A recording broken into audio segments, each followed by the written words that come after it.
para santri semuanya, materi pada malam hari ini sudah Ustadz siapkan, ada di Ukhti Aurel. Tafadhol minta ke beliau, yang mana malam hari ini kita belajar betapa kita perlu sadar betul bahwasannya taubat itu adalah bagian dari keistiqomahan.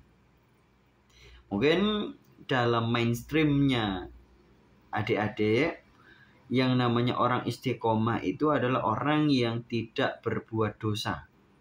Padahal Rasulullah Shallallahu Alaihi Wasallam sudah menggariskan bahwasanya kullu bani Adam khata'un. Semua anak keturunan Nabi Adam itu adalah orang yang suka atau sudah biasa banget berbuat salah.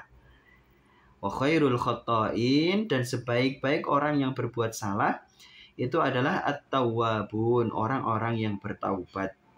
Jadi dari hadis ini, dan ini kalau tidak salah hadis ada di kitab Riyadhus Shalihin juga, di kitab Taubah atau yang lainnya.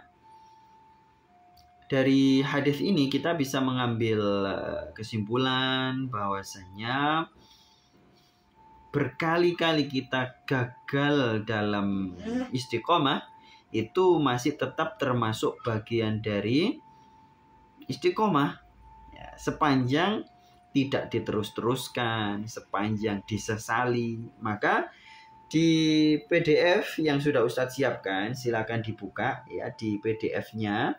Nah, ini ada bagan yang sudah Ustadz siapkan.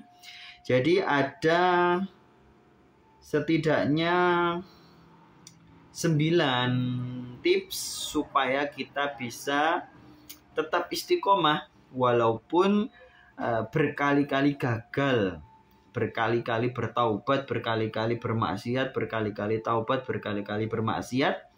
Dan ini bukan berarti kemudian adik-adik, sudahlah saya bermaksiat gak masalah, toh Allah Maha Pengampun dan tetap istiqomah kok. Ini bukan begitu ya, bukan begitu. Ini beda hal ya. Jadi adik-adik berpikiran seperti itu berarti adik-adik menganggap maksiat itu boleh, dan ini bahaya ya. Beda dengan orang yang terjatuh ke dalam maksiat dan dia menyesalinya. Nah, beda.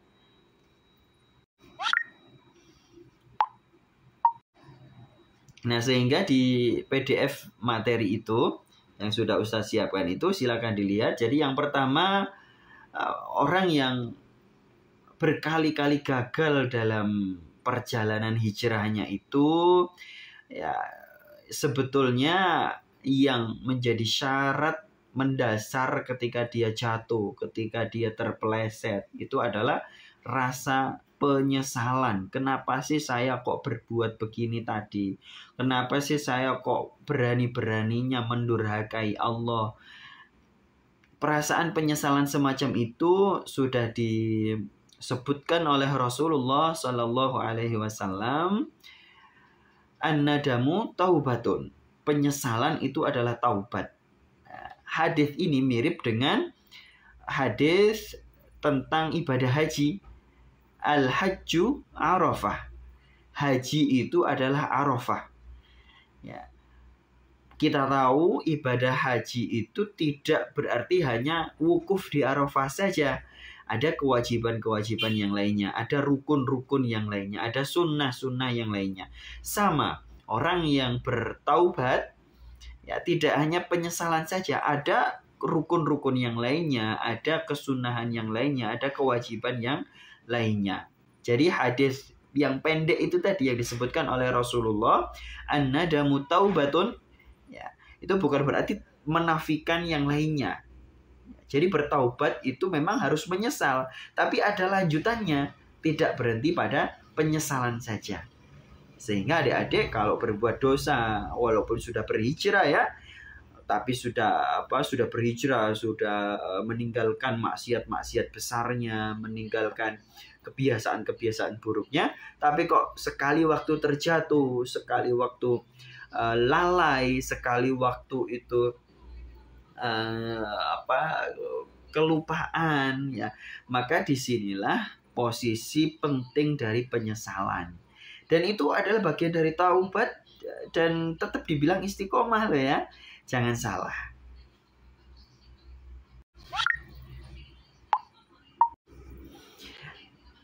Ini sama halnya adik-adik, 2 kali majelis di komunitas yang berbeda-beda Ustadz menyampaikan ya betapa banyak amalan-amalan yang sebetulnya itu atau perbuatan-perbuatan yang diperbolehkan pada zaman Rasulullah, tapi kalau saat ini hari ini dilakukan itu dianggap sebuah kesalahan besar banget. Apalagi di dunia medsos ya, kesalahan kecil aja itu dibahas terus, seolah-olah orangnya itu nggak ada kata ampun, nggak ada kata taubat. Nah, ini kan salah besar ya, ini salah besar. Nah, contohnya apa?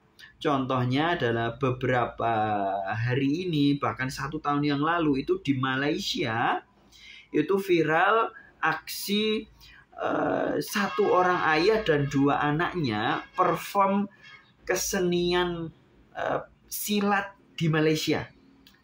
Ya, kesenian silat di Malaysia diperformkan di halaman Masjid Nabawi. Ya, silakan nanti dicari, ada itu. Itu viral di Malaysia. Nah, kemudian ternyata diikutin oleh salah satu seni bela diri, seni pencaksilat di Indonesia, terutama di Jawa, dipraktekkan, diperformkan di hadapan Ka'bah. Ya, ini mungkin adik-adik zaman sekarang kalau Ustadz tanya apakah itu boleh atau tidak, pasti jawabnya nggak boleh.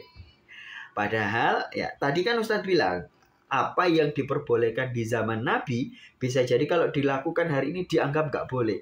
Ini kan salah sebetulnya. Nah, ya sama itu tadi, adik-adik menganggap bahwa orang yang berhijrah itu sama sekali nggak boleh berbuat dosa. Kalau berbuat dosa sekali saja berarti hijrahnya batal. Nah, ini salah. Ini salah. Adik-adik harus meluruskan akidahnya ya. Nah, contohnya itu tadi, nah, di zaman Nabi itu adik-adik semuanya boleh perform seni bela diri, seni anggar itu, bermain pedang ya.